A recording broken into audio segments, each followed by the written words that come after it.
नमस्ते बच्चों। तो बच्चों आओ देखते हैं कि पहला चित्र। इस चित्र में आपको क्या दिखाई दे रहा है बच्चों? कि एक पक्षी पिंजरे में बंद है। अभी आप दूसरे चित्र में देखिए। दूसरे चित्र में आप देख रहे हो कि एक बच्चा पिंजरे में बंद है। बच्चों, पिंजरे में बंद जो बच्चा है उस जगह पे आप अपने आप को रखो। यदि आपको इस तरह से पिंजरे में बंद किया जाए तो आप कैसा अनुभव करेंगे? आपको अच्छा लगेगा? नहीं ना, आपको बिल्कुल अच्छा नहीं लगेगा। जैसे हम सब अभी कोरोना वायरस या कोविड-19 के वजह से घर में बंद है तो हमें अच्छा नहीं लग रहा है। हमें लग रहा है कि कब ये परिस्थितियां बदले और हम घर के बाहर निकले, हम स्कूल जाए, हम खेलने जाए, है कि नहीं? तो इसी तरह से हमें सबको क्या है, आजादी पसंद है। तो आज हम बच्चों पाठ 5 मिट्टू पढ़ने वाले हैं। बच्चों, आपकी पाठ्य पुस्तक का पन्ना 33 खोल के मेरे साथ आपको पढ़ना है, ठीक है? पाठ 5 मिट्टू। इस पाठ में और इस कहानी में मिट्टू कहानी हमें पढ़कर यह देखना है कि किस तरह से इंसान और जानवर की दोस्ती होती है और गोपाल किस प्रकार मिट्टू को अपना पालतू बंदर बनाने में सफल होता है कि नहीं होता है। मिट्टू किस तरह अपना प्रेम गोपाल के प्रति दर्शाता है। तो चलो बच्चों, अभी हम पाठ को पढ़ते हैं।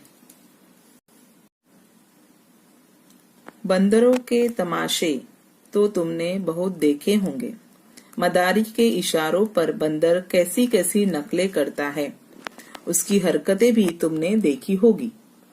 तुमने उसे घरों से कपड़े उठाकर भागते देखा होगा।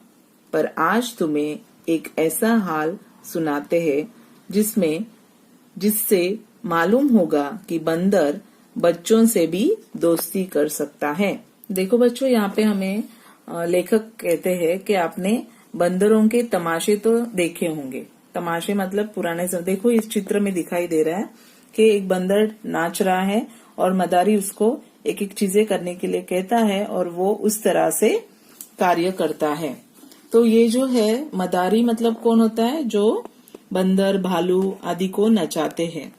पुराने जमाने में ऐसे बंदरों के खेल, भालू के खेल होते थे और मदारी उनको अपने इशारों पे नचाते थे और बच्चे और सभी लोग उनको देखने के लिए जमा हो जाते थे और मजा लेते थे। इसी तरह लेखक ने कहा है कि मदारी के इशारों पर बंदर कैसी कैसी नकलें करता है और उसकी हरकतें भी तुमने देखी होगी। अगर आपने नहीं देखा होगा तो आपके मम्मी पापा से आप पूछो कि उन्होंने ऐसी सारी, क्योंकि पुराने जमाने में टीवी या कार्यक्रम की सुविधा नहीं होती थी तो बच्चे मदारी आके ऐसे बंदरों का, भालुओं का खेल दिखा के बच्चों का मनोरंजन करते थे।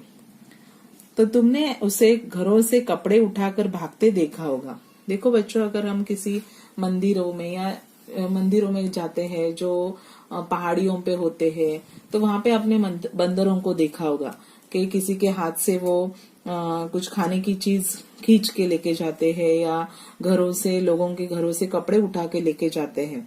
पर आज तुम्हें ये ऐसा हाल सुनाते हैं। लेखक कहते हैं कि आज हम आपको ऐसे हाल सुनाते हैं जिससे मालूम होगा कि बंदर बच्चों से भी दोस्ती कर सकता है। क्योंकि हमने देखा है कि बंदर बहुत ही शरारती होता है और वो एक जगह पे नहीं टिकता है, वो कुछ ना कुछ हरकतें करते रहता है। तो इस पाठ में हमें लेखक ने बताया है कि किस तरह से बच्चा और बंदर दोस्ती करता है। कुछ दिन हुए लखनऊ में एक सर्कस कंपनी आई थी। उसके पास शेर, भालू, चीता और कई तरह के और भी जानवर थे। तो कुछ दिन हुए थे लखनऊ में एक सर्कस आई थी। सर्कस आपको पता है, जहाँ पे बहुत सारे जानवर, पक्षी आते हैं, वो उन्हें देखने के लिए हम चले जाते हैं। तो इसमें एक बंदर मिट्टू भी था। उसका नाम था मिट्टू। बच्चों, के झुंड रोज इन जानवरों को देखने आया करते थे। तो बच्चों यहाँ पे इस सर्कस को देखने के लिए बच्चों के झुंड के झुंड मतलब क्या कि एक से अधिक बच्चे, बहुत सारे बच्चे यहाँ पे जानवरों को देखने आते थे। मिट्टू तो उन्हें सबसे अच्छा लगता। उन्हीं बच्चों में गोपाल भी था। तो मिट्टू मतलब ये बंदर जो है उसका नाम है मिट्टू। तो मिट्टू बस बच्चों को बहुत अच्छा लगता था और उसमें से एक बच्चा था गोपाल, उसको भी मिट्टू बहुत पसंद था। वह रोज आता और मिट्टू के पास घंटों चुपचाप बैठा रहता। वो क्या करता था, मिट्टू के पास आके रोज वहां पे घंटों उसके साथ बिताता था, चुपचाप बैठा रहता था। उसे शेर, भालू, चीते आदि से कोई प्रेम न था। उसको दूसरे जो जानवर थे जैसे कि शेर है, भालू है, चीता है, उसमें इतनी अधिक क्या बोलेंगे कि प्रेम भावना नहीं हो रही थी जितनी उसे मिट्टू के साथ हो रहा था। वह मिट्टू के लिए घर से चने केले लाता और खिलाता।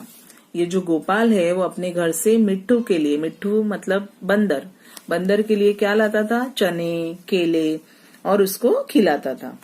मिट्टू भी उससे इतना हिल मिल गया था कि बगैर उसके खिलाए हुए कुछ नहीं खाता।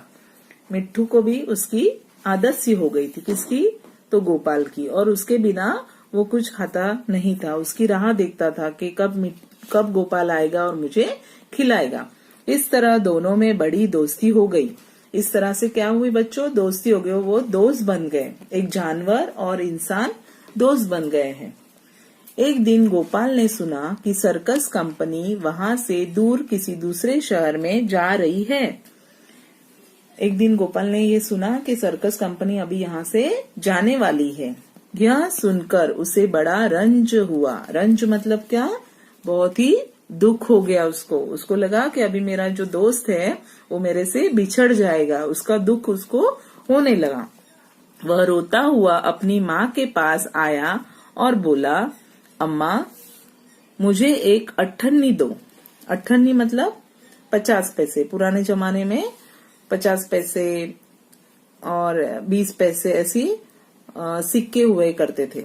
तो ये पुराना जमाना बताया, इसीलिए यहाँ पे बच्चा बोल रहा है कि माँ मुझे अट्ठन्नी दो, मैं जाकर मिट्टू को खरीद लाऊं। उसको ऐसा कि मैं ये अट्ठन्नी देके मिट्टू को खरीद लूंगा। वह न जाने कहाँ चला जाएगा, फिर मैं उसे कैसे देखूंगा।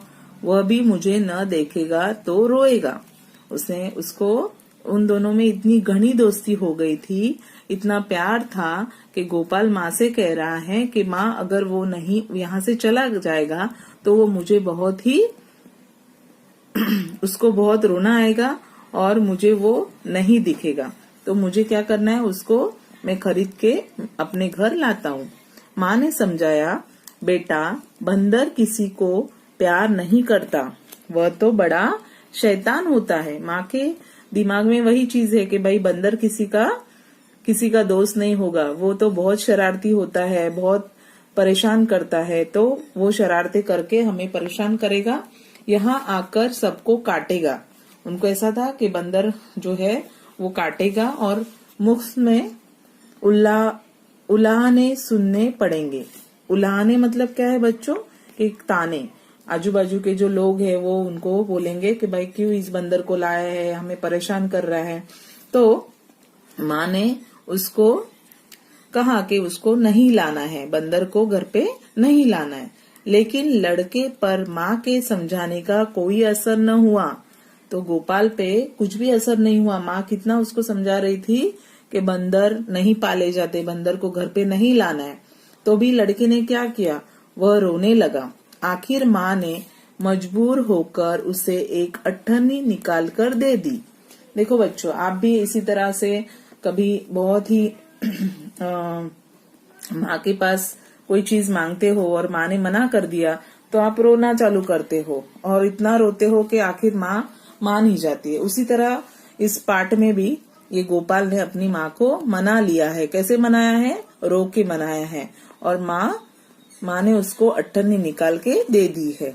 अट्ठन्नी पाकर गोपाल मारे खुशी के फूल उठा। मारे खुशी के फूल उठना मतलब क्या? उसको इतनी खुशी हो गई कि उसको समझ में नहीं आ रहा था मैं कैसे उस खुशी को सबके सामने प्रकट करूं। उसने अट्ठन्नी को मिट्टी से मलकर खूब चमकाया। देखो कि यहाँ पे बच्चे ने उसकी जो मम्मी ने जो अट्ठन्नी दी थी वो बहुत पुरानी लग रही थी, तो उसने क्या किया, उस अट्ठन्नी को मिट्टी से घिसकर उसको चमकाया। फिर मिट्टू को खरीदने चला और वो वहां कहाँ चला गया? सर्कस कंपनी में चला गया और उसको ये था कि मैं मिट्टू को खरीद लूंगा। लेकिन मिट्टू वहां दिखाई न दिया। पर सर्कस के जगह पे जहाँ सर्कस लगी थी वहां गोपाल चला गया और उसने देखा कि वहां पे मिट्टू नहीं है। गोपाल का दिल भर आया। दिल भरना मतलब क्या बच्चों? कि बहुत दुख होना या बहुत रोने जैसा होना। मिट्टू कहीं भाग तो नहीं गया? गोपाल को लगा कि मिट्टू किधर भाग तो नहीं गया। मालिक को अट्ठन्नी दिखाकर गोपाल बोला, क्यों साहब, मिट्टू को मेरे हाथ बेचेंगे? तो यहाँ पे गोपाल ने जो मालिक था उसको कहा है कि साहब मुझे आप मिट्टू को बेच दीजिए। बच्चों आज यहाँ पे हम हमारा पाठ का विराम लेते हैं और आगे वाले सेशन में हम आगे का पाठ पढ़ेंगे। धन्यवाद।